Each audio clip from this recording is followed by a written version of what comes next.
Assalamualaikum warahmatullahi wabarakatuh. Saya Dr. Mukrid Siddiqi, MAG, dosen tetap dari Program Studi Ilmu Al-Quran dan Tafsir, Fakultas Agama Islam, Universitas Ibnu Khaldun, Bogor. Dalam hal ini saya akan membuat video pembelajaran untuk kepentingan sertifikasi. Adapun mata kuliah kita adalah mata kuliah tafsir tarbawi atau tafsir tematik yang fokusnya adalah pendidikan. Mata kuliah ini terdiri dari 2 SKS, kemudian pendekatannya adalah student center learning, juga menyesuaikan dengan RPS OBE di program studi IAT. Metode yang kita gunakan dalam pembelajaran kita adalah ceramah, diskusi, dan tugas individu. Kemudian mata kuliah ini, mata kuliah tafsir tarbawi, mengkaji ayat-ayat yang berkaitan dengan konsep, tujuan, prinsip, komponen, metode, dan nilai-nilai pendidikan melalui pendekatan tafsir maudhu'i atau tematik. Kajian diarahkan pada kemampuan mahasiswa untuk menganalisis, mengkontekstualisasikan, dan menawarkan solusi terhadap problematika pendidikan kontemporer berdasarkan perspektif Al-Quran. Capaian pembelajarannya yang umum adalah mampu berpikir logis, kritis, sistematis, dan analitis dalam mengkaji persoalan keilmuan dan sosial. Kemudian yang khusus diantaranya adalah mampu menerapkan metode tafsir tematik untuk menganalisis ayat-ayat Al-Quran yang berkaitan dengan pendidikan. Adapun capaian pembelajaran mata kuliah adalah mahasiswa mampu menjelaskan hakikat, ruang lingkup, urgensi, dan metodologi tafsir tarbawi sebagai bagian dari tafsir tematik Al-Quran. Juga diantaranya adalah mahasiswa mampu menyusun dan mempresentasikan hasil kajian tafsir tematik dengan problematika pendidikan kontemporer dalam bentuk makalah, artikel, dan proyek akademik sederhana. Adapun outcome dari mata kuliah kita adalah mahasiswa mampu menerapkan metode tafsir tematik, mengkontekstualisasikan, menganalisis untuk menjawab problematika kontemporer sesuai dengan nilai-nilai Qur'ani.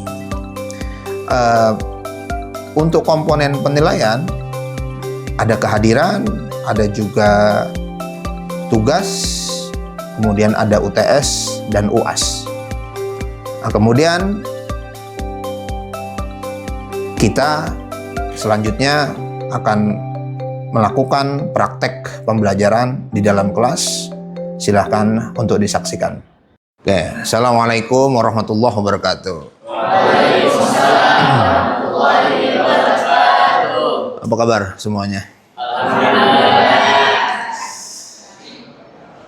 Insyaallah kita hari ini akan kembali mempelajari tentang tafsir tarbawi atau tafsir tematik yang temanya adalah pendidikan.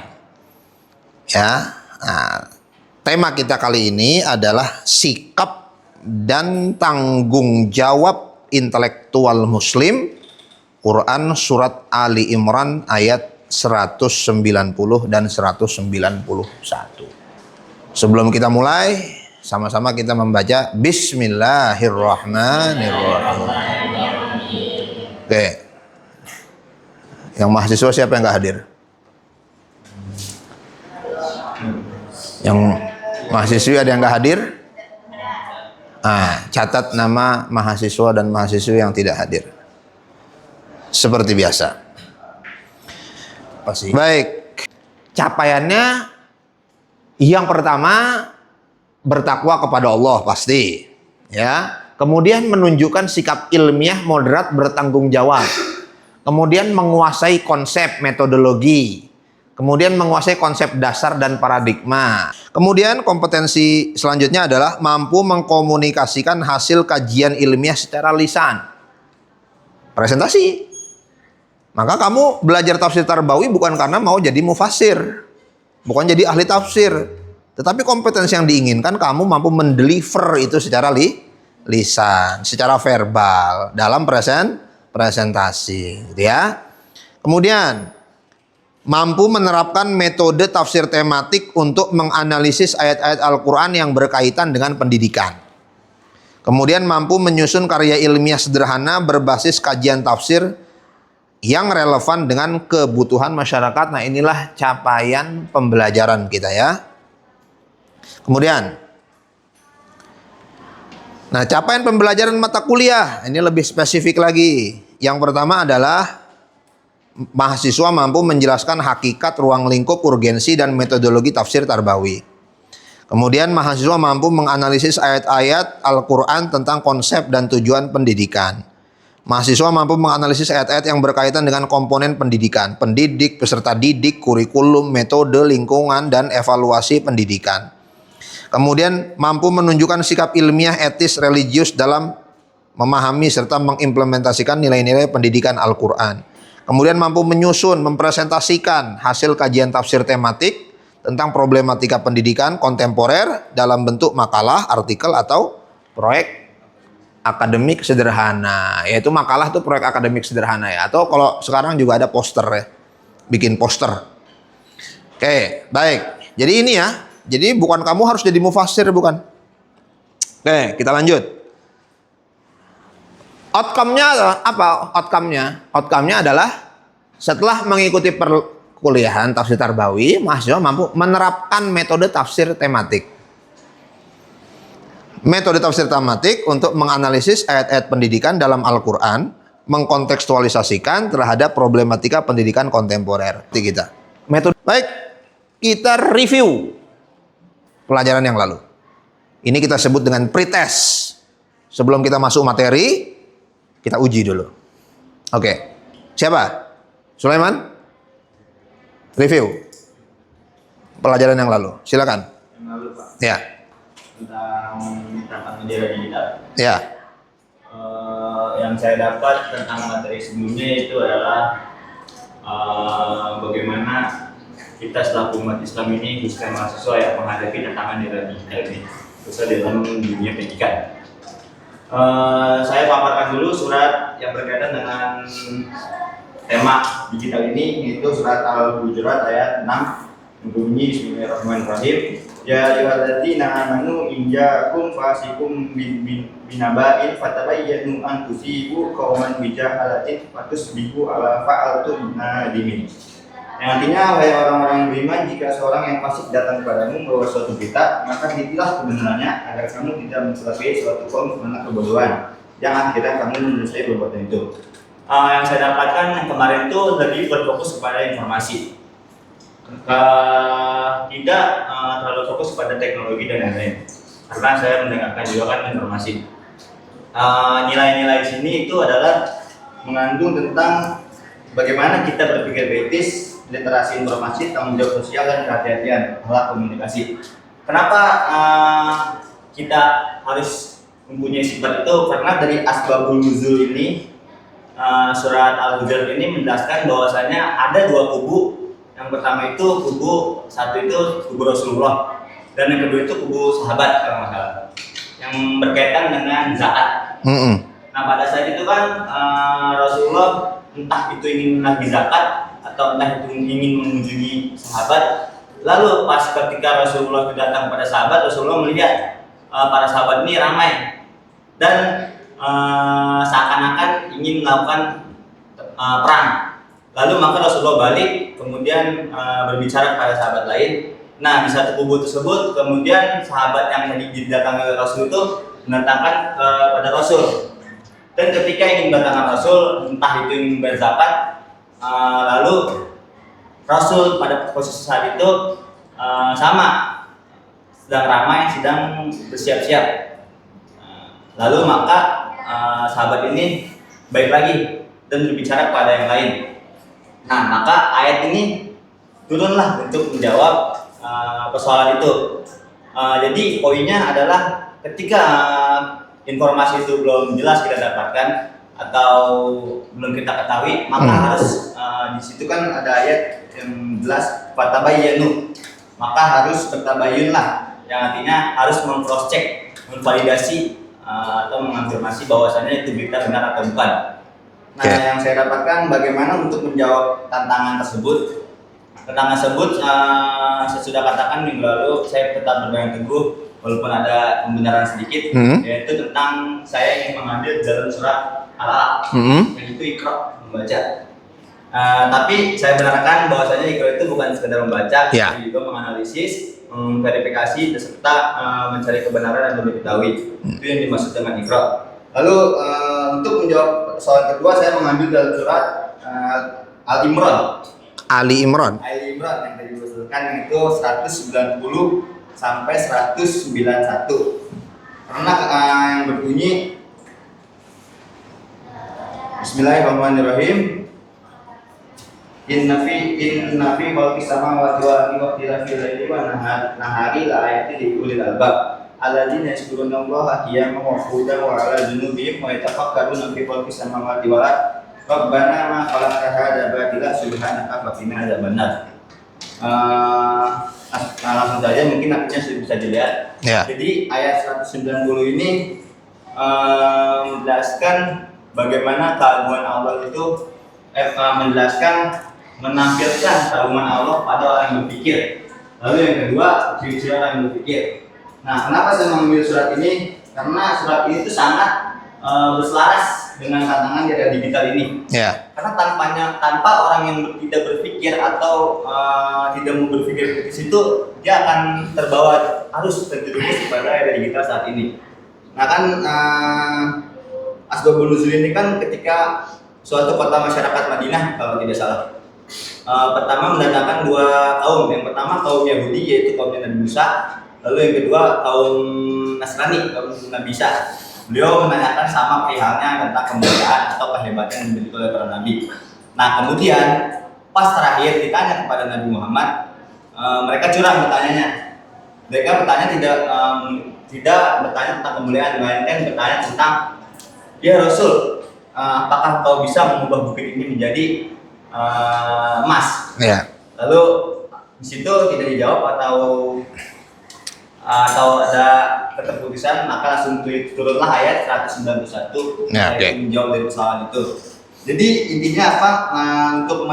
Untuk menghadapi tantangan di era digital ini, perspektif saya pribadi, yang pertama saya mengambil dari surat Al-Alaq, yaitu Iqra, harus sering membaca, memverifikasi, dan mencari tahu lebih dalam apa yang belum kita ketahui. Dan yang kedua, saya mengambil surat Al-Imran 190 sampai 191 agar selalu manusia itu berpikir kritis dan mengingat pada Allah Subhanahu Wa Taala. Itu saja yang bisa saya sampaikan. Bagus, applause.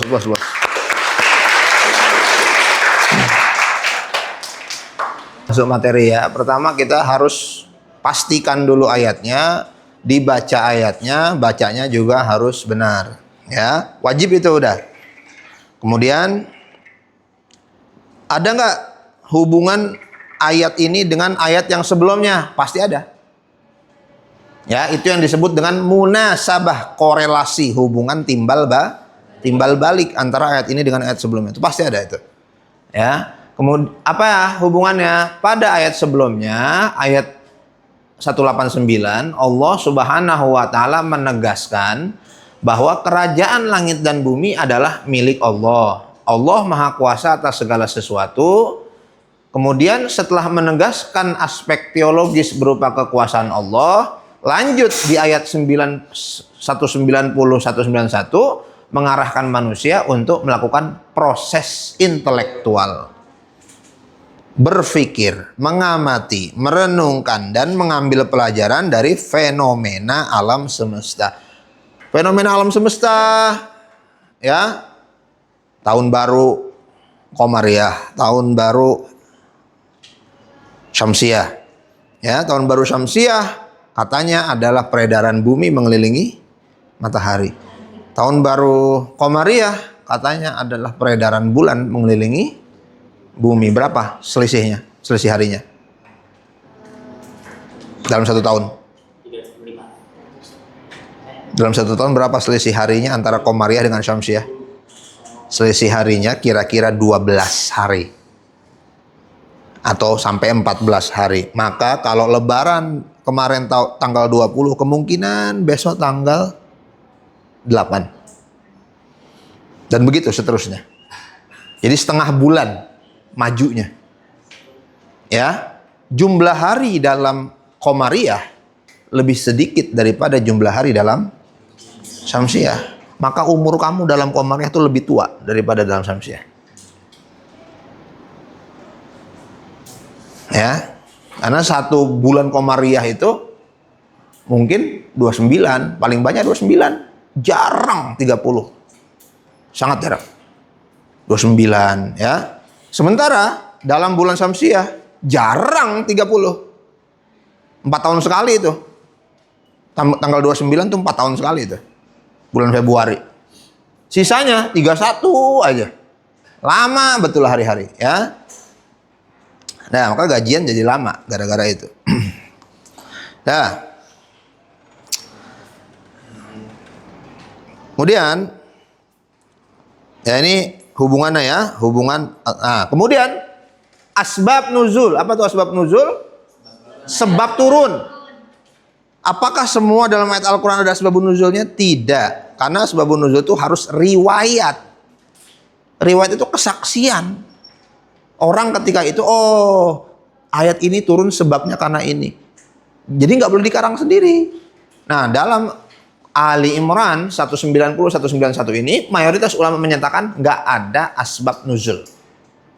Oke?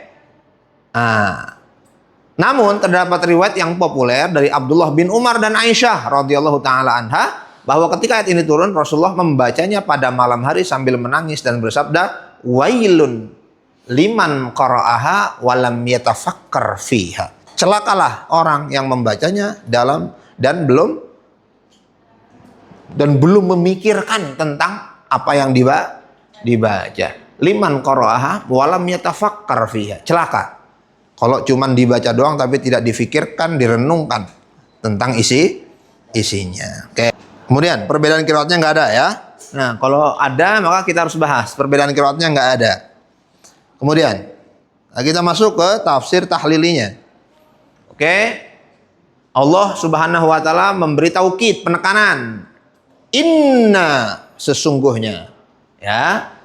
Gunanya apa? Gunanya penekanan kuat bahwa fenomena ini bukti nyata keberadaan dan kebesaran Allah Subhanahu wa taala. Fi khalqis samawati wal ard. Ilmu apa yang mempelajari tentang langit? Ilmu astronomi. Ilmu apa yang mempelajari tentang bumi? Ilmu geografi, gitu kan? Nah, berarti orang yang punya potensi besar dalam ayat ini untuk beriman kepada Allah sebenarnya bukan sarjana Islam. Iya, sarjana ilmu alam sebenarnya. Ya, jadi orang sarjana ilmu alam sangat-sangat berpotensi untuk beriman dengan iman yang bagus kepada Allah Subhanahu wa taala. Karena dia tahu rahasia-rahasia alam ini yang berat sekali. Ya, mencakup seluruh sistem kosmos, keteraturan planet, semua yang Allah atur beres. Matahari nggak nabrak bulan, bulan tidak mendahului matahari dan seterusnya dan seterusnya. Tapi semua yang manusia urus nggak ada yang beres. Lampu merah perapatan nabrak. Udah lampu merah, Pak Ogah tetap aja. Ya, baik. Keseimbangan ekosistem dan hukum-hukum alam. Sedangkan pergantian malam dan siang menggambarkan keteraturan waktu yang menjadi dasar kehidupan manusia. Baik, menurut Ar-Razi, kombinasi zikir dan tafakur menunjukkan kesempurnaan manusia. Zikir menyucikan jiwa, tafakur menyempurnakan akal. Karena itu, muslim yang ideal bukan cuman ahli ritual, sholat, puasa, itu udah pasti, tetapi juga dia seorang intelek, orang yang selalu berpikir, menggunakan akal, menggunakan logikanya itu selalu dipakai. Kesimpulan dari pemikiran itu apa? Kecerdasan itu tidak ada yang Allah ciptakan sia-sia. Ada orang bandel, bodoh, sia-sia nggak? Manfaatnya apa? Manfaatnya kalau kita ngeliat dia jadi pelajaran. Jangan kayak dia tuh. Jadi walaupun kamu tidak bisa mengajarkan orang, jangan kecewa. Kamu bisa menjadi pelajaran untuk orang lain. Oke? Gitu ya. Oke ya? Jelas ya? Dalam perspektif tafsir Tarbawi, ayat ini menjadi salah satu pondasi konsep pendidikan Islam berbasis integrasi. Apa itu integrasi? Penyatuan, penggabungan antara spiritualitas dan intelektualitas. Jadi orang yang spiritualis bukan orang yang pakai gamis, pakai jubah, tasbih dikalungin.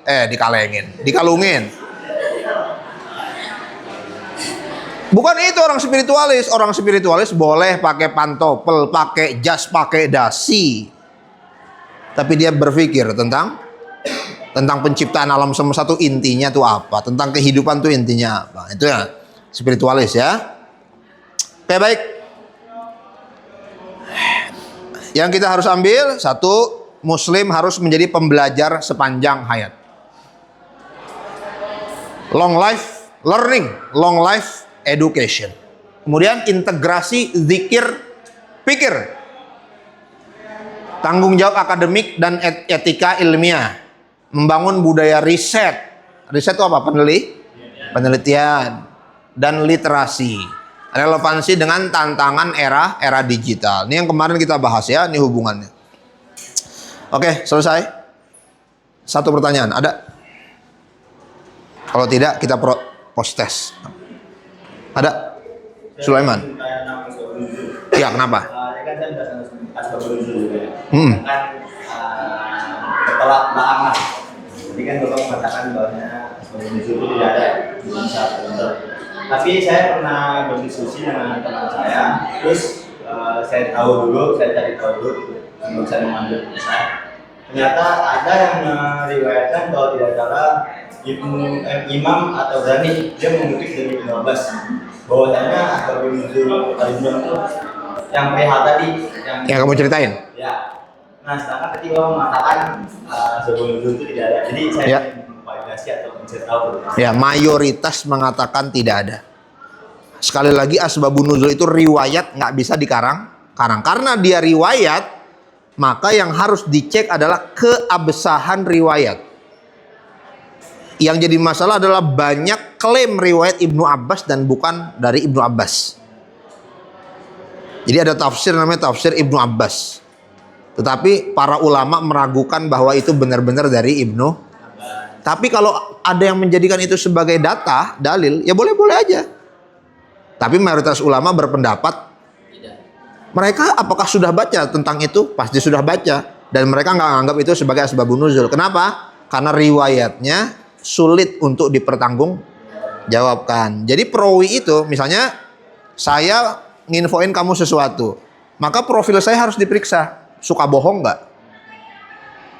Jadi walaupun benar riwayatnya ada, tapi yang nyampein suka bohong, itu riwayat jadi nggak bisa diterima. Gitu ya? Maka mayoritas ulama mengatakan ini tidak ada. Oke gitu ya, Sulaiman ya. Oke baik. Oke baik.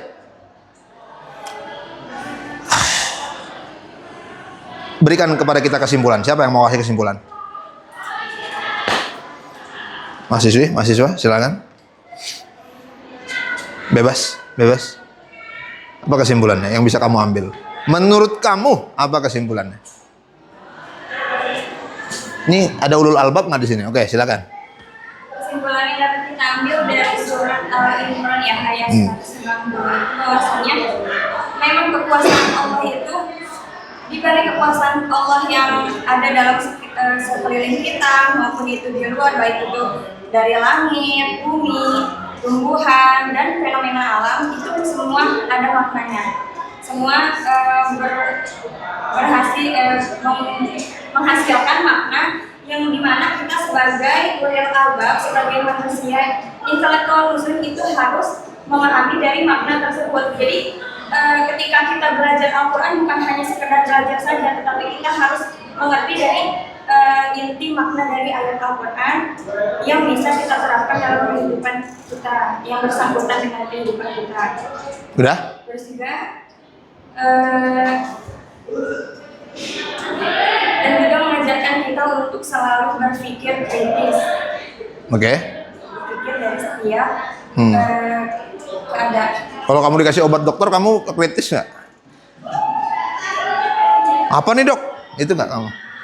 Langsung percaya? Tanya dulu ini apa kegunaannya buat apa? Begitu? Ya. Ah masa sih dok? Coba teliti dulu. Gitu. Kata dokternya cari dokter yang lain. Ya.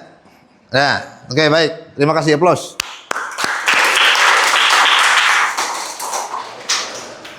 Oke baik. Seperti biasa, maka dalam setiap materi kita tugasnya adalah bikin makalah, ya, dan presentasi. Oke baik, kita cukupkan pelajaran kita. Alhamdulillahirabbil alamin. Demikian, assalamualaikum warahmatullahi wabarakatuh.